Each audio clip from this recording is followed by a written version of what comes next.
मेरे करियर में यह पहली बार था कि हम अपने ही डिपार्टमेंट के अपने ही साथी की इन्वेस्टिगेशन का सच पता कर रहे थे।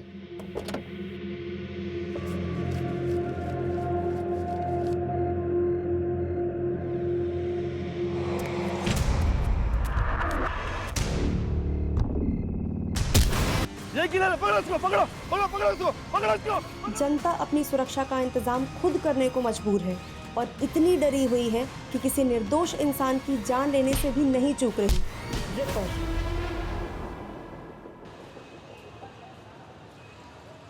दीप्ति, हरिओम की फाइल लेकर आना।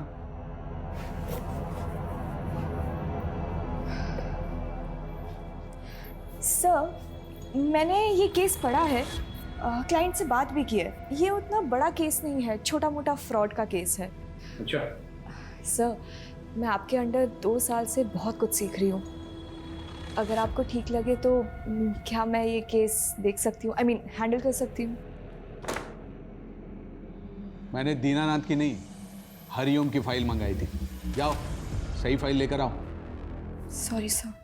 2 साल में केस के फाइल के बारे में पता नहीं और केस चाहिए इन्हें।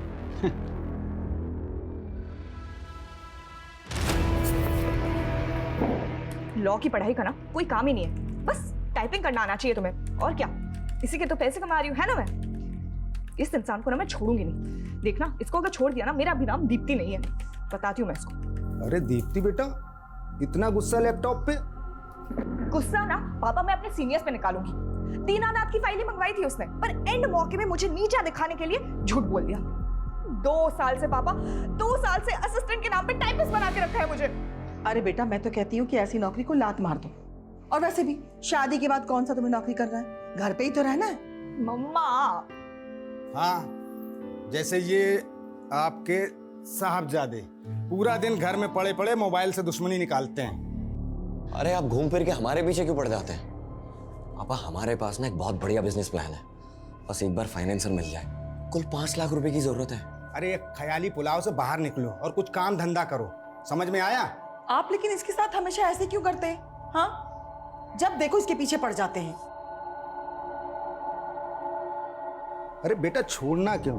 कहीं और जाओगी तो फिर से शुरुआत करनी पड़ेगी, हैं? यहीं टिकी रहो, आखिर कुछ सीख ही रही हो ना, कुछ जा तो नहीं रहा है आपका। कितना सीखूंगी पापा, अब मुझे केस चाहिए। अरे केस भी मिलेगा, एक दिन इतना केस मिलेगा कि रातों रात तुम्हारा नाम होगा। जज, वकील, क्लाइंट सब तुम्हारे आगे पीछे होंगे। तब ना पापा, मैं सत्यनारायण को अपना असिस्टेंट बना के बहुत सुनाऊंगी। बिल्कुल सुनाना, मगर ये ऐसा उदास चेहरा अच्छा नहीं लगता है। एक बार फिर से मुस्कुरा दे मेरा बेटा। मेरा बेटा। मैडम जी, ये देखिए कितना प्यारा कलर है। एक मिनट मैडम। हेलो, अरे ज्ञान भाई साहब, नमस्कार। कैसे याद किया? ये बताने के लिए फोन किया था कि संडे हमें शोरूम चलना है। शोरूम? किस लिए? अभी शादी में जो आप हमें गाड़ी देंगे उसकी बुकिंग नहीं मिल रही थी, तो मेरे एक दोस्त ने जुगाड़ लगाया है, अपना काम हो जाएगा। पर भाई साहब, गाड़ी की तो कोई बात ही नहीं हुई थी। अरे तो शादी भी तो कहाँ हुई है अभी तक, अभी बात कर लेते हैं। वैसे भी हमने कौन सा हेलीकॉप्टर मांगा है आपसे? पापा, इस सब की क्या जरूरत है? आप क्यों बेकार में उन लोगों को? तू चुप बैठ एकदम। एक तो लड़की तुझे पसंद है, इसलिए अलग जाति में शादी करने के लिए हम तैयार हो गए। अब इन्हें भी तो कुछ करना ही पड़ेगा ना। भाई साहब, इतनी महंगी गाड़ी हम कहाँ से देंगे? भाई साहब, हम गरीब आदमी हैं। अभी आप देख लीजिएगा, मुझे तो कार चाहिए, बाकी आपकी मर्जी। मर्जी नहीं, जबरदस्ती है ये। नहीं करनी है मुझे ये शादी पापा, आप प्लीज उन लोगों को जाके बता दीजिए। देखो बेटा, जिद नहीं करते हैं, फिर शादी ब्याह में तो लेन देन चलता ही है ना। सौरभ कितना अच्छा लड़का है और तुम पसंद भी करती हो। पापा, आपसे हमारे बिजनेस के लिए 5 लाख रुपए नहीं हो रहे और दी को 20 लाख रुपए की गाड़ी दे रहे हैं। हाँ, क्योंकि ये तुम्हारी तरह बिस्तर पे पड़े पड़े ख्याली पुलाव नहीं पकाती है। पापा, फाइनल है, मुझे ये शादी नहीं करनी। आप उन्हें जाके बता दीजिए प्लीज। देखो बेटा, जिद नहीं करते हैं। अब अपने पापा को देखो, पूरे जीवन भर साड़ी की दुकान में सेल्समैनी की, क्योंकि मेरा बेटा अच्छे घर जाए, हमेशा खुश रहे।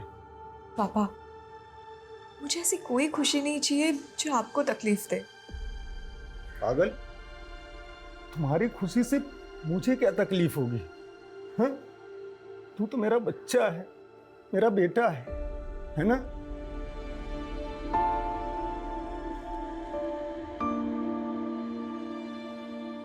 डॉक्टर 6 साल हो गए हमारी शादी को और 1 साल से तो आपके चक्कर काट रहे हैं, फिर भी बच्चा नहीं हुआ। आप ट्रीटमेंट करवाइए और भगवान पे भरोसा रखिए, सब अच्छा होगा। और लोगों का क्या है, लोग तो बातें करते ही रहते हैं। बाहर वाले क्या, अब तो रिश्तेदार भी हमें ताना मारने लग गए। सब बोलते हैं कि सबको बच्चे हो रहे हैं, बस हमारा ही बच्चा नहीं हो रहा। हम जब मर जाएंगे तो हमारी चिता को आग लगाने वाला भी कोई नहीं होगा।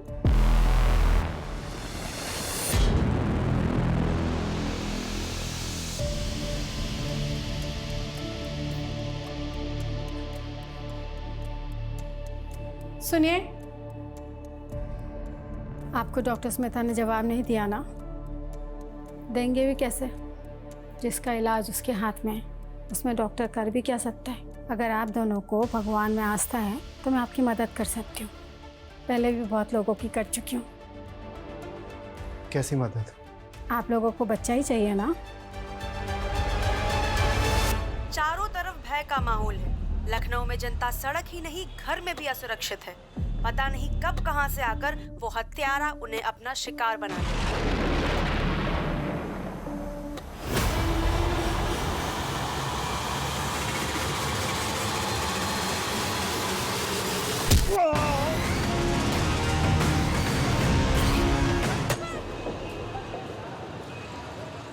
सर, मेरे पापा कल दोपहर 2 बजे घर से निकले थे और अभी तक नहीं लौटे। उनका फोन भी स्विच ऑफ है। हमने हमारे रिश्तेदारों से, उनके दोस्तों से, वो जहाँ काम करते हैं वहाँ भी हर जगह पता किया, पर वो कहीं नहीं मिले। मुझे उनके लिए बहुत डर लग रहा है सर। अभी तो 24 घंटे हुए नहीं है। आप एक काम कीजिए, 24 घंटे के बाद आइए। सर, मेरा नाम एडवोकेट दीप्ति वर्मा है। अगर आपके इस 24 घंटे की टाइमलाइन के चलते मेरे पापा को कुछ हुआ ना, तो याद रखिए आपको इसका जवाब कोर्ट में देना होगा। देखिए, 24 घंटे के पहले मिसिंग कंप्लेंट लेना बनता तो नहीं है, लेकिन फिर भी मैं लिख लेता हूँ।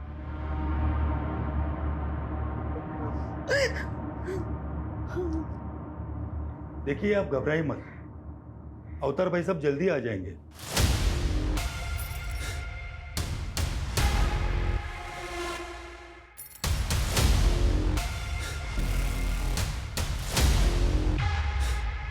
ये सब ना आपकी वजह से ही हुआ है।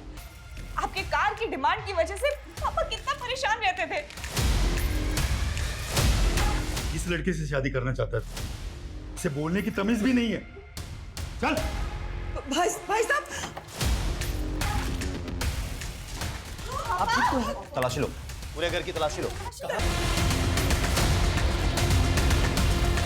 एविडेंस को सील करो और इसे वापस जीप में डालो। आपने उस हत्यारे के बारे में तो सुना होगा ना, जो लखनऊ में इनोसेंट लोगों को मारकर लूटपाट कर रहा है। वो सीरियल किलर। करेक्ट, और वो सीरियल किलर कोई और नहीं, आपके पापा हैं। कुछ भी बोल रहे हैं आप। मेरे पापा एक शरीफ सीधे साधे इंसान ने 7 मर्डर खुद कबूल किए हैं। पिछले साल अलीगंज में एटीएम किलिंग से लेकर 2 दिन पहले हुए हस्बैंड वाइफ के डबल मर्डर। ये जो एविडेंस मिले हैं इसी केस के हैं, जो आपके घर से बरामद हुए। मेरे पति ऐसा नहीं कर सकते। आपको कोई गलतफहमी हुई है। सर, आपको कोई गलत कर रहे हैं। मेरे पापा को ऐसे नहीं लेके जा सकते।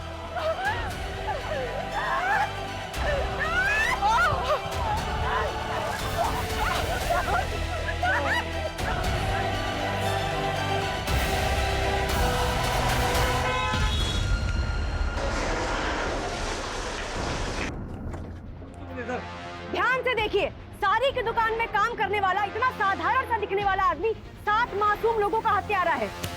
मेरे पापा जो किसी से ऊंची आवाज में बात तक नहीं करते, आपने उन्हें सीरियल किलर बना दिया। बनाया नहीं है, उन्होंने अपना जुर्म खुद कबूल किया है और खुद सबूत भी बरामद करवाया है। कबूल नहीं किया, करवाया गया है, टॉर्चर करके। सब प्लीज आप। दीप्ति, मैंने ये केस बारीकी से पढ़ा है। सारे सबूत तुम्हारे पापा के खिलाफ है और उन्होंने कन्फेशन भी दिया है। कोई चांस नहीं है। सब मेरी बात सुनिए, ये पूरा केस ही झूठा है। यहाँ पुलिस फाउल प्ले का। मैं ये केस नहीं लड़ सकता, सॉरी। सब बट मेरी। मैडम जी, मैं समझ सकता हूं बड़ा मुश्किल है ये कि पुलिस को पिछले 1 साल से जिस सीरियल किलर की तलाश थी वो कोई और नहीं बल्कि आपके पापा हैं। नहीं है मेरे पापा किलर। मैं कोर्ट जाऊंगी और इस बात को साबित करूंगी, पर हार नहीं मानूंगी। जरूर जाइए दीप्ति जी, ये आपका हक है। पर एक बात याद रखिएगा, कोर्ट में भी ये बात साबित होगी कि 7 लोगों को मारने वाला कोई और नहीं बल्कि आपके पापा हैं।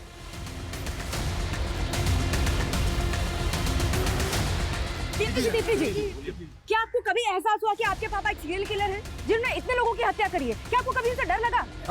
दीप्ति जी, उन्होंने खुद अपना जुर्म कबूल किया है। कोई बड़ा वकील उनका केस नहीं लेगा। क्या करने वाली आप? क्या सोचा है कि आपने? क्या होगा आपका अगला मूव? बोलिए मैम, बोलिए। दीप्ति जी बोलिए। दीप्ति जी कुछ तो बताइए। जैसा कि आप देख रहे हैं, दीप्ति जी अभी तक इस केस में कुछ नहीं बोल रही हैं। कोई बड़ा वकील इनका केस नहीं लेगा। आगे क्या करने वाली है भी किसी को नहीं पता, पर हम आपको सारी अपडेट्स देते रहेंगे।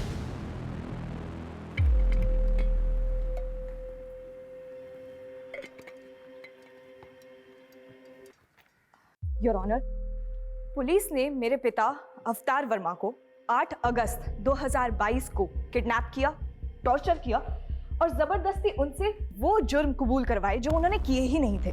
ऑब्जेक्शन माय लॉर्ड, ये बिना किसी पुख्ता सबूत के पुलिस पर इल्जाम लगा रही है, जैसे पुलिस कोई किडनैपिंग गैंग चला रही है। मिस दीप्ति, आपने अपने पिता की मिसिंग कंप्लेंट लिखवाई थी? ये है मेरे पिता की मिसिंग कंप्लेंट की कॉपी जो हमने लिखवाई थी।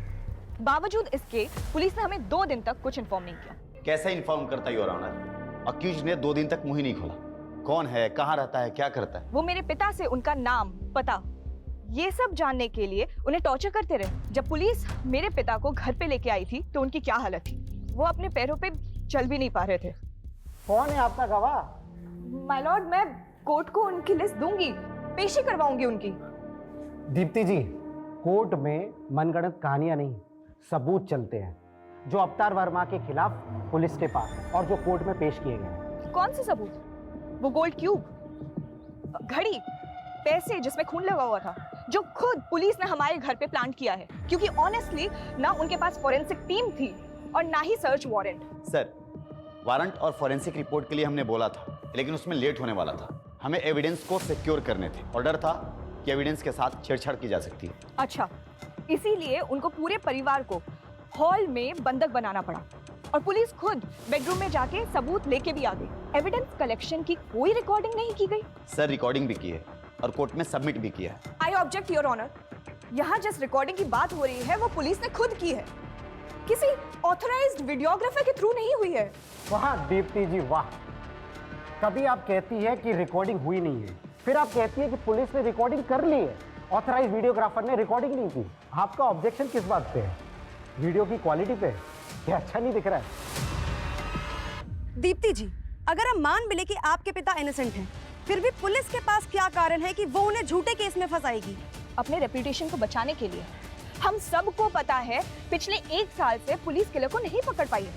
फिर अचानक एक दिन उन्होंने मेरे पापा को पकड़ा और जेल में डाल दिया, जबकि एक्चुअली सीरियल किलर अभी तक बाहर घूम रहा है। 7 लोगों का मर्डर हुआ है। सच का जानना जरूरी है, जो पुलिस इन्वेस्टिगेशन में सामने नहीं आ पाया है।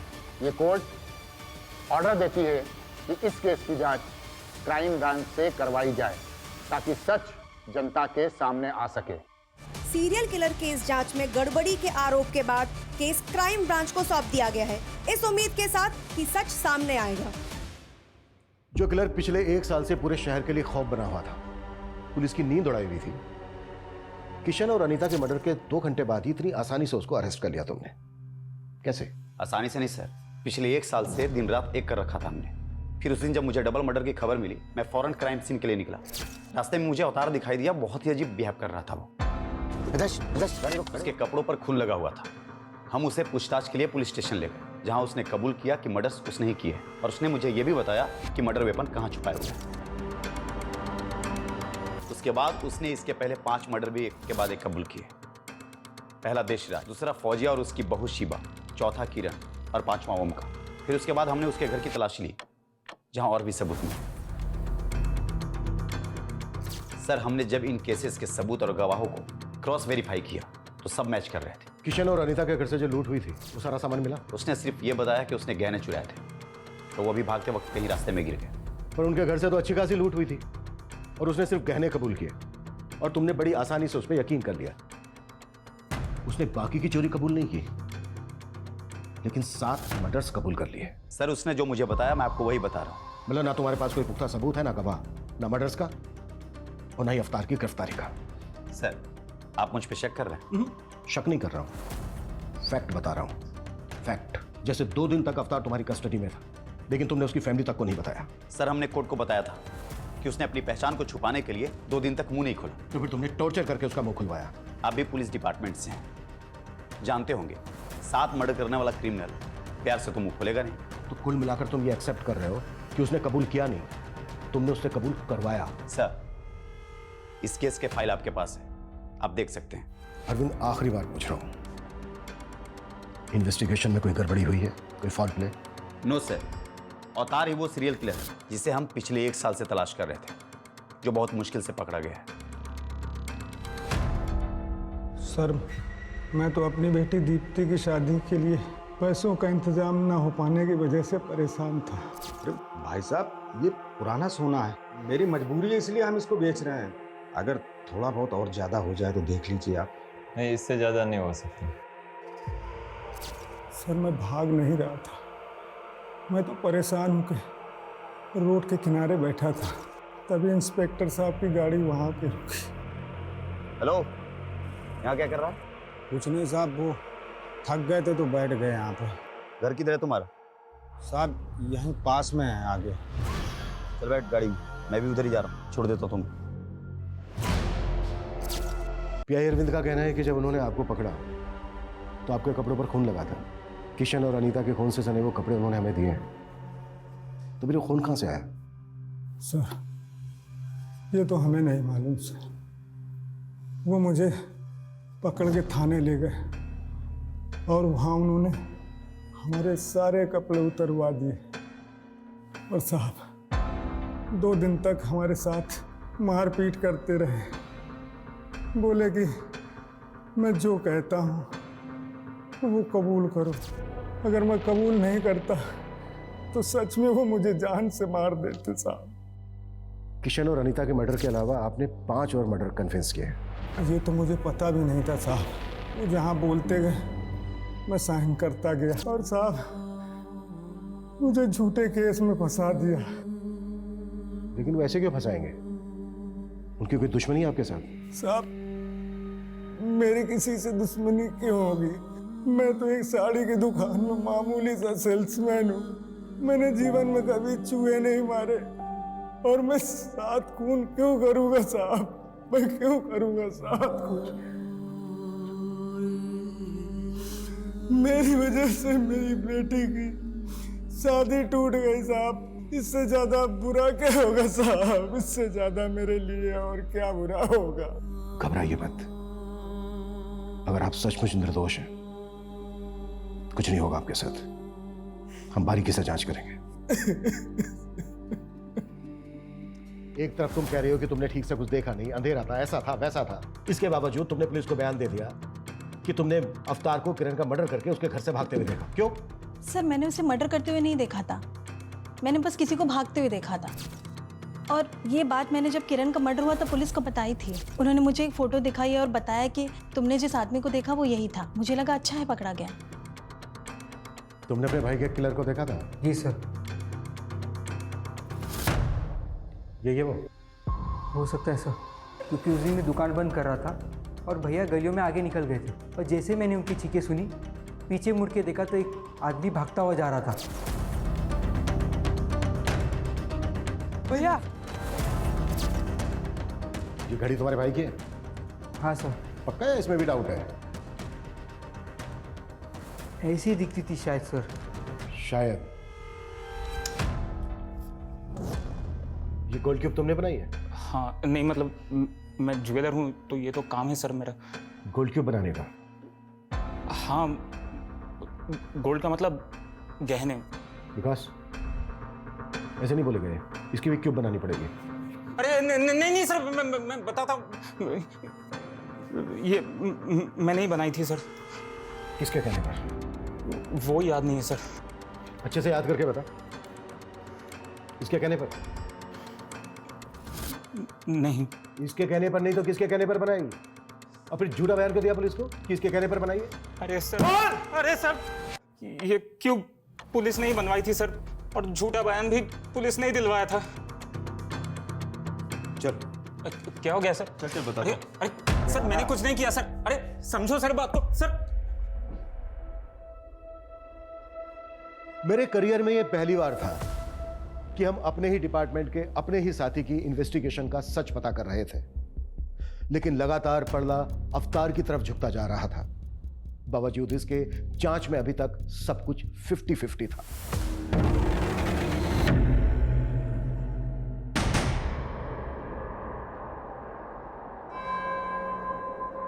किशन अनीता के मर्डर केस की इंफॉर्मेशन तुम्हें किसने दी? ऑफिशियल या फिर कोई पर्सनल सोर्स था? उससे क्या फर्क पड़ता है? बताता हूं।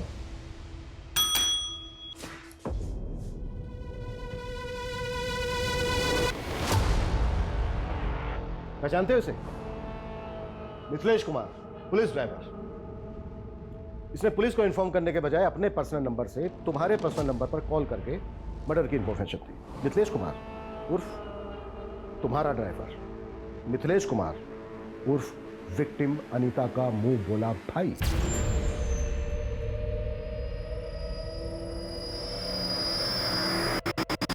हाँ तो इसे डायरेक्ट पता चला और इसने मुझे डायरेक्ट कॉल किया, तो इसमें क्या हो गया? हुआ ये कि क्राइम सीरियल किलर की तरह किया गया, और अगर ये उसी ने किया है तो वो एक बार फिर तुम्हारे हाथ से निकल गया। तुमने ये भी जानने की कोशिश नहीं की कि किसी ने सीरियल किलर की कॉपी करके फायदा उठाने की कोशिश तो नहीं की। तुमने बस आनन फानन में अवतार को उठाया और एक डबल मर्डर केस को सीरियल किलर केस से जोड़ दिया, सिर्फ इसलिए कि पिछले 1 साल से सीरियल किलर की हड्डी जो तुम्हारे गले में अटकी थी किसी ना किसी तरह से वो निकल जाए, बस।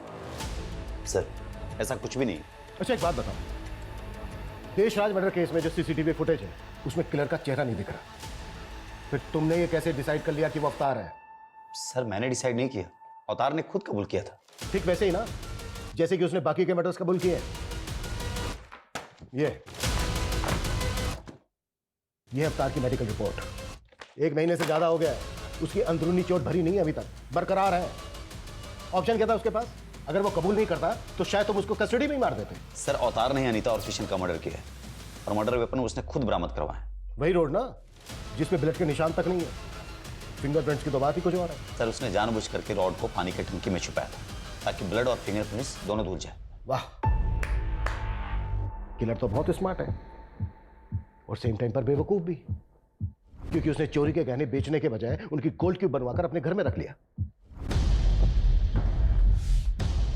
किरण मर्डर केस की विटनेस माला, उसने तुम्हें नहीं बताया बल्कि तुमने उसे बताया कि उसने जिस भागते हुए आदमी को देखा था वो अवतार है। ठीक वैसे ही जैसे ओम के भाई दिनेश को तुमने बताया कि उसने भी जिस भागते हुए आदमी को देखा था वो अवतार है। इन दोनों ने तो अवतार को पहचाना भी नहीं। मर्डर के वक्त जो उन्होंने स्टेटमेंट दी थी उसमें भागते हुए आदमी को अवतार के साथ रिप्लेस करके उसे बयान की शक्ल देकर उनके स्टेटमेंट पर साइन ले लिए।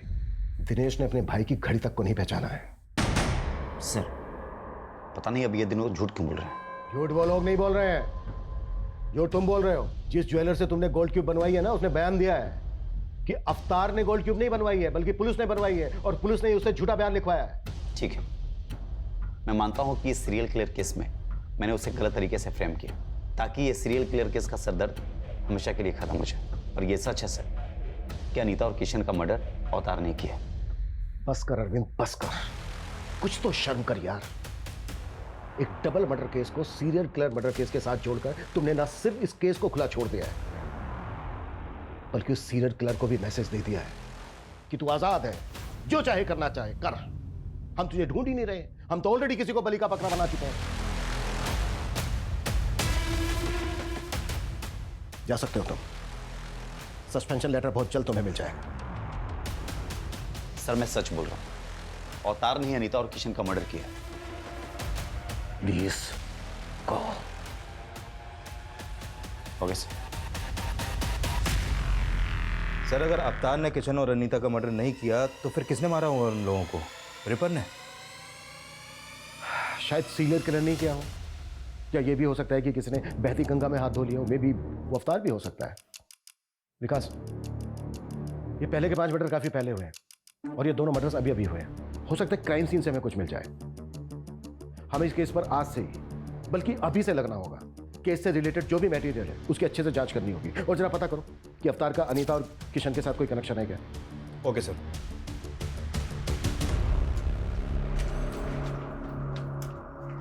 गर्मा गर्म पकौड़े। ओह वाह। नो, हाथ गंदे है ना, पहले हाथ धो लो।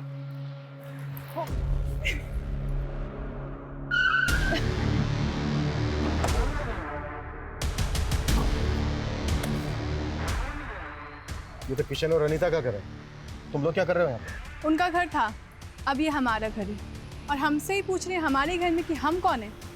आप लोग कौन है? Police, crime branch.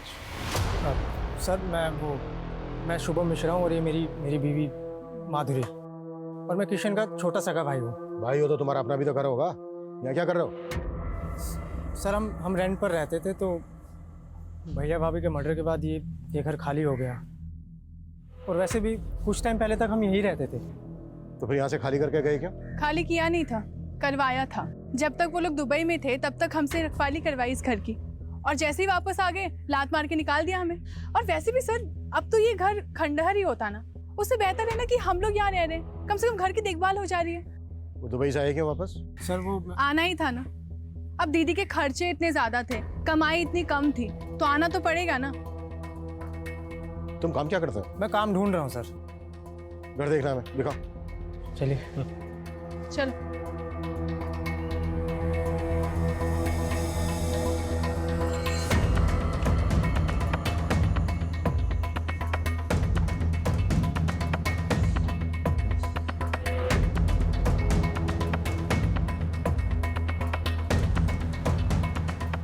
Sir,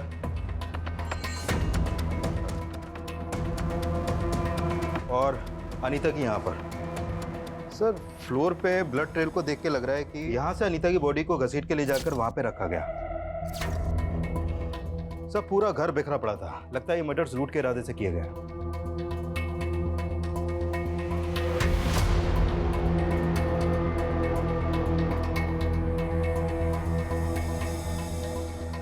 bodies को तुम लोगों ने पहले देखा था?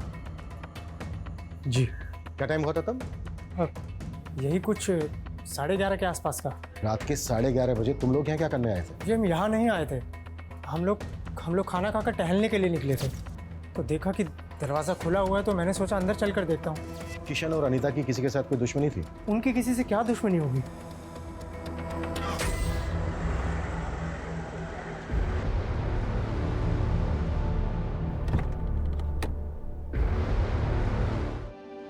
पापा हमेशा से कहते थे कि मुझे एक बहुत बड़ा केस मिलेगा, पर मुझे नहीं पता था कि मैं पापा के लिए केस लड़ूंगी। चुप हो जा बेटा, सारी जिंदगी तेरे पापा ने तेरे लिए संघर्ष किया, लेकिन आज तूने उनका कर्ज चुका दिया बेटा। नहीं माँ, मैं मर भी जाऊं ना तो पापा का कर्ज कभी नहीं चुका सकती। Welcome back. और कैसा है मेरा बेटा? बिल्कुल ठीक।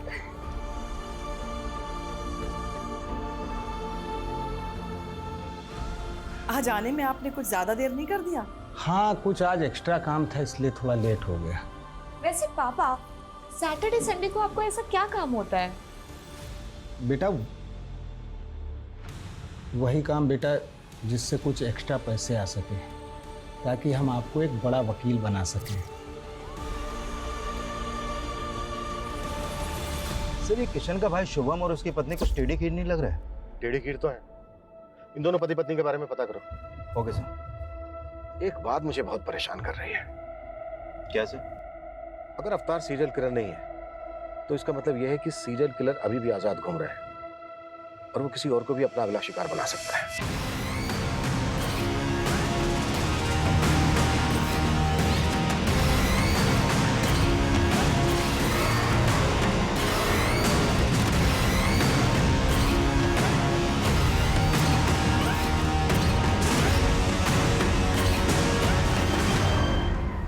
सर शुभम के बारे में इंक्वायरी करते हुए पता चला कि जब वो पहले किशन के घर पे रहता था तो उसका आए दिन किसी से बहुत झगड़ा होता था। लेकिन किशन और अनीता तो दुबई में रहते थे, तो फिर झगड़ा किसके साथ होता था? उसी से जो शुरू से इस केस में कुछ ज्यादा इंटरेस्ट ले रहा है। मिथिलेश, सर मेरा कोई पर्सनल इंटरेस्ट नहीं था। वो तो पिछली बार दीदी जब राखी पर इंडिया आई थी तो उन्होंने बोला था मुझे। अरे राणा बेटा इधर आओ, देखो मैं तुम्हारे लिए क्या लेकर आया। थैंक यू ताऊ जी। एक मिनट, ये गिफ्ट तुम्हारी है? हाँ। नहीं तो भैया, जब हम दुबई में हो ना तो आप यहाँ पर चक्कर लगाते रहा करो। अरे शुभम रह तो रहा है यहाँ पर। यही तो दिक्कत है कि वो रह रहा है। मुझे तो डर लग रहा है कि हमारे जाने के बाद वो इस घर पे कब्जा कर लेगा। अनीता के फ्रिज में चिकन था, ये पता है तुम्हें? हाँ सर, वो मेरे सामने ही सीज किया था उन्होंने। फॉरेंसिक की रिपोर्ट में आया है कि उस चिकन में जहर मिला था, चूहे मारने की दवाई। और तुम और अरविंद तो अवतार को सीरियल किलर बना रहे पर तुले हुए थे। आई एम श्योर वो रिपोर्ट किसने देखी तक नहीं होगी। लेकिन सर वो चिकन तो दीदी जीजाजी ने नहीं खाया था। ये तुम्हें कैसे पता? क्योंकि उसी रात दीदी ने मुझे फोन कर चिकन खाने के लिए बुलाया था। व्हाट? अनीता तुम्हें जहर देकर मारना चाहती थी?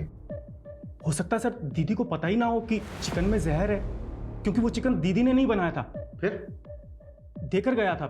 कौन देकर गया था? सर आप किसकी बात सुन रहे हैं? मुझे तो लगता है कि इसी ने मेरे भैया और भाभी को मारा है और अब मुझे जेल भिजवाकर इस घर पर कब्जा करना चाहता है। मतलब? दीदी इतनी परेशान हो तो मेरे बच्चे को गोद ले लो।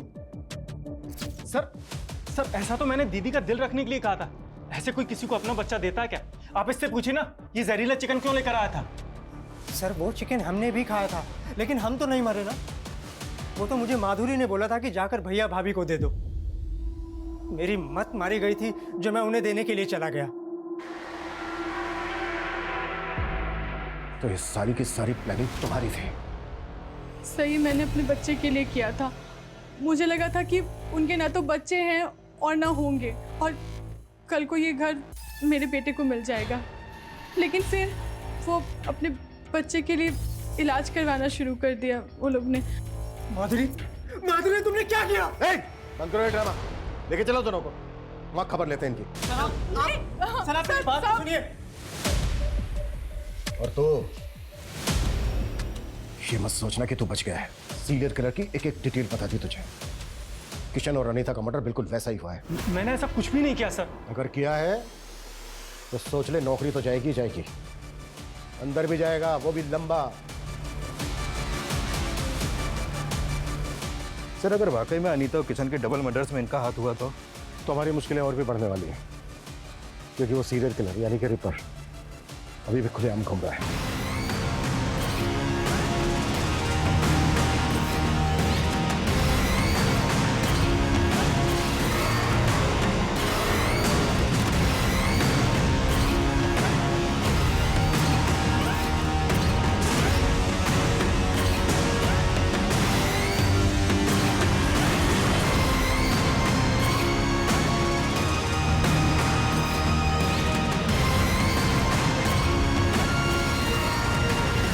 शुभम और माधुरी के पास मर्डर का मोटिव है और उस रात की इनकी एक्टिविटी से भी लग रहा है कि ये लोग मर्डर कर सकते हैं, लेकिन अभी तक इस बात पर अड़े हुए हैं कि इनका इस मर्डर में कोई हाथ नहीं है। शुभम और माधुरी तो सस्पेक्ट हैं, लेकिन हमें मिथिलेश को भी ध्यान में रखना होगा। एक बात मेरी समझ में नहीं आ रही है कि उन्होंने एक रैंडम आदमी अवतार को ही क्यों अरेस्ट किया? सर अवतार के बारे में कुछ और भी बातें पता चली हैं। ये बात सही है कि एक सिंपल सा आदमी है, साड़ी की दुकान में एक सेल्समैन है, लेकिन सर इसके अलावा ये 7-8 साल पहले थिएटर भी करता था। एक्टिंग का शौक था इसे। सैटरडे संडे इसके शो भी होते थे, लेकिन सर ये एक्टिंग में कुछ खास अच्छा नहीं था, इसलिए एक्स्ट्रा अर्निंग के लिए मेकअप आर्टिस्ट बन गया। इसके थिएटर के दोस्तों का कहना है कि मेकअप बहुत अच्छा करता था, कोई भी गेटअप ले सकता था, अलग अलग भेज बदलने में माहिर था ये।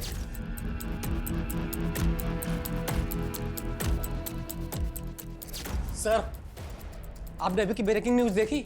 क्या न्यूज है? जैसी करनी वैसी भरनी का ताजा उदाहरण है लखनऊ सीरियल किलर केस का मामला। जब वो दबे पांव अपना अगला शिकार करने जा रहा था, लोगों ने उसे देखा और उन्हें शक हुआ। सर ये तो बच्चा है, माइनर है, इसकी हालत देख के लगता नहीं है कि ये किसी बच्चे को भी कंट्रोल कर सकता है। सर मुझे लगता है कि भीड़ ने गुस्से में आके फिर एक बच्चे की जान ले ली। सिचुएशन को कंट्रोल करना पड़ेगा। इस रिपर ने पूरे शहर को पैनिक कर दिया है। लोग इतने डरे हुए हैं कि किसी की भी जान लेने पर उतार हुए हैं।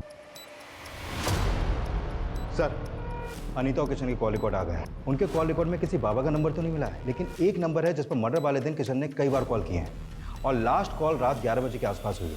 कौन है वो? राधा। सर ये उसी क्लिनिक में नर्स है जहाँ पर किशन अनीता का इलाज करवा रहा था। मर्डर वाली रात इन दोनों की लोकेशन किशन के घर के आसपास की थी। सर मुझे यहाँ क्यों लेके आए? मैंने क्या किया है? सब पता चल जाएगा। उधर देखो मुकेश। गुड, काफी समझदार हो दोनों। अब डायरेक्टली पूछ रहा हूं, मार खा के बोलोगे या फिर बिना मार खाए? बोलो। सर अनीता और किशन मुझे क्लिनिक में मिले थे। अगर आप दोनों को भगवान में आस्था है तो मैं आपकी मदद कर सकती हूँ। कैसी मदद? सर क्लिनिक ऐसी जगह थी जहाँ पर लोग बच्चे के लिए कितना भी पैसा लुटाने के लिए तैयार होते थे। मैं उन्हें बाबा की पट्टी पढ़ाती थी और फिर हम मिलकर उनको पूजा पाठ के नाम पर पैसे निकलवाने की कोशिश करते थे। पापा बच्चे को देखने और माँ सुनने के लिए मेरे कान तरस गए। हमारे पास सब कुछ है, लेकिन वो किस काम का जब औलाद ही नहीं है। औलाद हो जाएगी, पर उसके लिए पूजा करनी होगी, वो भी पूरी श्रद्धा के साथ। मैं करूंगी बाबा। ऐसी पूजा से हम 50,000 तक निकला लेते थे। जब वो दोनों पैसे देने के लिए तैयार थे तो फिर उन दोनों को मारा क्यों? हमने उन्हें नहीं मारा सर।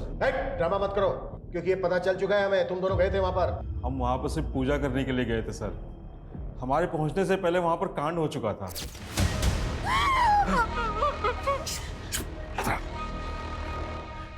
पागल हो यो, जो होना था वो तो हो चुका है, हम खाली हाथ क्यों जाएं?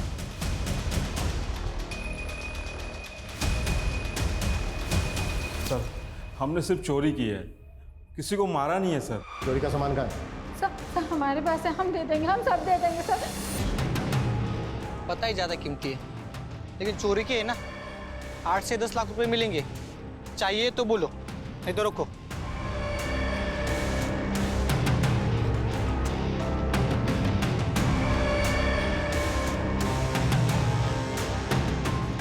सर खबरी ने टिप दी है, अनीता की सोने की चूड़ियां चोर बाजार में बेची गई हैं। बेचने और खरीदने वाले की कोई इन्फॉर्मेशन? खरीदने वाले की है, बेचने वाले की वो बताए। सर सर राधा और बाबा ने जो सामान चोरी किया था, उस सामान में साड़ी भी मिली है, जो ठीक उसी दिन खरीदी गई थी जिस दिन अनीता और किशन का मर्डर हुआ था। इसमें सर स्लिप है, उस पर डेट भी पड़ी हुई है।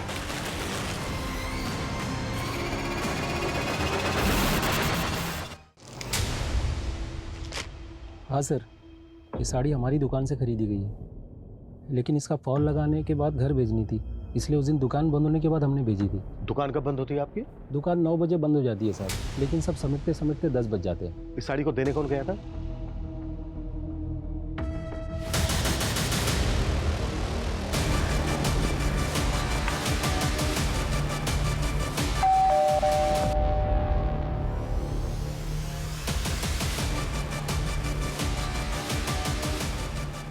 दीप्ति, तुम्हें अपने फादर को न्याय दिलवाना था ना, मिल जाएगा।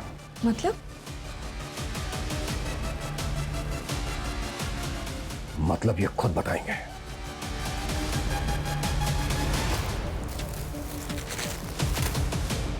ये ना वो साड़ी जो तू अनीता को डिलीवर करने उसके घर गया था, और जब हमने तेरे से पूछा कि किशन और अनीता को जानता है क्या, तो क्या बोला तूने? कि तूने उनको कभी देखा नहीं। इतनी कमजोर याददाश्त है तेरी। देखिए आप मुझे फंसा रहे हैं, मैं मीडिया में जाके बोलूंगा कि आप लोग मुझे जबरदस्ती। अभी बाहर मीडिया से जाकर मैंने बोल दिया ना कि ये सारी की सारी प्लानिंग तेरी बेटी की थी। तो जितना टाइम लगा है ना उसे अपना नाम बनाने में, उससे कहीं कम टाइम लगेगा उसका नाम खत्म होने में।